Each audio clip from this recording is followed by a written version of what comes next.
સૌરાષ્ટ્રે સોમનાથમ ચ શ્રીશૈલે મલ્લિકાર્જુનમ। આ શ્લોકથી લઈ અને સોરઠ મારી જગજૂની ગઢ જૂનો ગિરનાર આ દુહા સુધી તમામ સાહિત્યમાં સૌરાષ્ટ્ર અથવા સોરઠ આ શબ્દ આપણે સાંભળતા આવ્યા છીએ।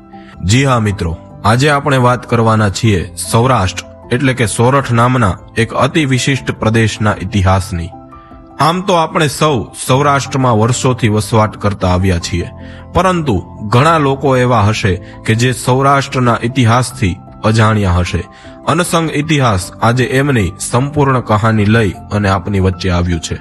ભારતના પશ્ચિમ ભાગમાં આવેલો એક એવો પ્રદેશ કે જે માત્ર ભૂગોળીય એકમ નહીં, પરંતુ પ્રાચીન સમયથી માનવ વસાહત, વેપાર, રાજકીય ગોઠવણી અને સાંસ્કૃતિક પરંપરાનું કેન્દ્ર રહ્યું હતું। જી હા મિત્રો, આ પ્રદેશ એટલે મારું, તમારું અને આપણા સૌનું સૌરાષ્ટ્ર। અનેક ગ્રંથોમાં, સાહિત્યમાં, મુસાફરોના વર્ણનોમાં, સિક્કાઓના લખાણોમાં, શાસકીય દસ્તાવેજોમાં આ પ્રદેશની જાણકારી મળી આવે છે। સૌરાષ્ટ્રના અનેક નામો હતા, જેમાં સૌરાષ્ટ્ર, સુરાષ્ટ્ર, સૌરાષ્ટ્રક, સોરઠ વગેરે નામોનો સમાવેશ થાય છે। સૌરાષ્ટ્ર નામ એ સંસ્કૃત અને પ્રાકૃત સાહિત્યમાં પણ જોવા મળ્યું છે, પરંતુ લોકપ્રયોગ અને અપભ્રંશ તરીકે સૌરાષ્ટ્રનું સોરઠ નામ બન્યું એ વાતમાં કોઈ નવાઈ નથી। એક એવી પણ માન્યતા છે કે સૌરાષ્ટ્રનું નામ મુસ્લિમ શાસકોએ સોરઠ પાડેલું, પરંતુ એ વાત તદ્દન ખોટી છે, કારણ કે સૌરાષ્ટ્ર અને સોરઠ આ શબ્દનો ઉલ્લેખ મુસ્લિમ શાસનના ઉદયની પહેલા પણ ભારતીય સાહિત્યમાં જોવા મળ્યો છે। ગ્રીક અને રોમન લેખકોએ પણ સૌરાષ્ટ્ર પ્રદેશની નોંધ લીધી છે। આ રીતે એક જ પ્રદેશ માટે અલગ અલગ ભાષામાં અલગ અલગ નામો મળતા રહે છે, પરંતુ એ ભૂમિ એક જ છે। જે તે સમયે સૌરાષ્ટ્ર અથવા સોરઠની રાજધાની જૂનાગઢ રહ્યું હશે એ વાતનો પુરાવો એ ઉપરથી મળે છે કે જૂનાગઢના રા રાજવંશના રાજવીઓને સોરઠપતિના ઉપનામથી સંબોધવામાં આવતા હતા, જેમ કે સોરઠપતિ રા નવઘણ, સોરઠપતિ રા ખેંગાર, સોરઠપતિ રા માંડલિક।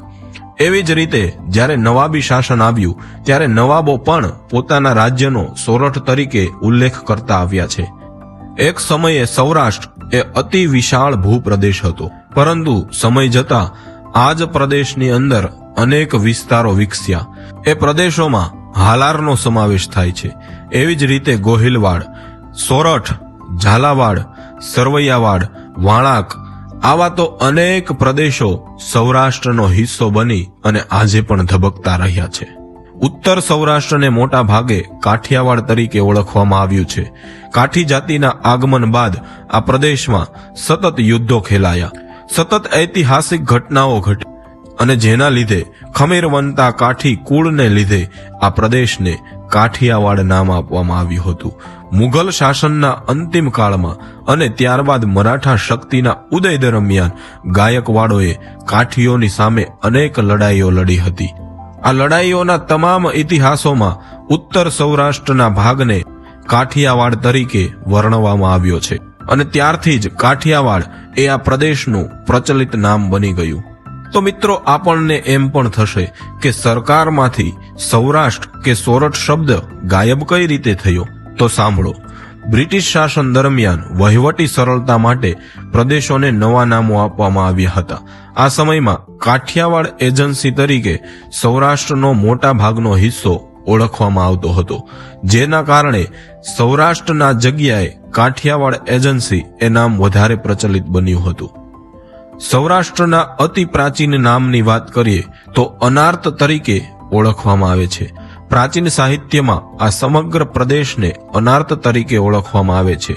મહાભારત કાળમાં અનાર્ત પ્રદેશ યાદવો સાથે સંકળાયેલો હતો અને દ્વારકા તેની રાજધાની હતી તેવા ઉલ્લેખો પણ જોવા મળ્યા છે। શ્રી કૃષ્ણના અવસાન પછી પણ સૌરાષ્ટ્રનું મહત્વ ઘટ્યું નહોતું। આ સૌરાષ્ટ્રની અંદર અનેક જ્ઞાતિ, અનેક ધર્મ, અનેક પંથના લોકો વસવાટ કરે છે। સૌરાષ્ટ્ર એટલે એક ધબકતો પ્રદેશ। સૌરાષ્ટ્ર એટલે માત્ર માટી નહીં, પરંતુ માતૃશક્તિની એવી ધરતી કે જેના ધાવણમાં આજે પણ વીરતા અને ખમીરતાની ખુશ્બુ આવે છે। સૌરાષ્ટ્ર ઉપર અનેક છંદો, દુહાઓ ગીતો, રચનાઓ અને કડીઓ લખાઈ છે, જેમાંની મારી સૌથી પ્રિય કડી અહીં હું ટાંકું છું કે સોરઠ ધરા જગ જૂની અને ગઢ જૂનો ગિરનાર, સાવજડા સેંજળ પીવે અને નમણા નર ને નાર, ત્યાં તો સાવજડા સેંજળ પીવે અને નમણા નર ને નાર.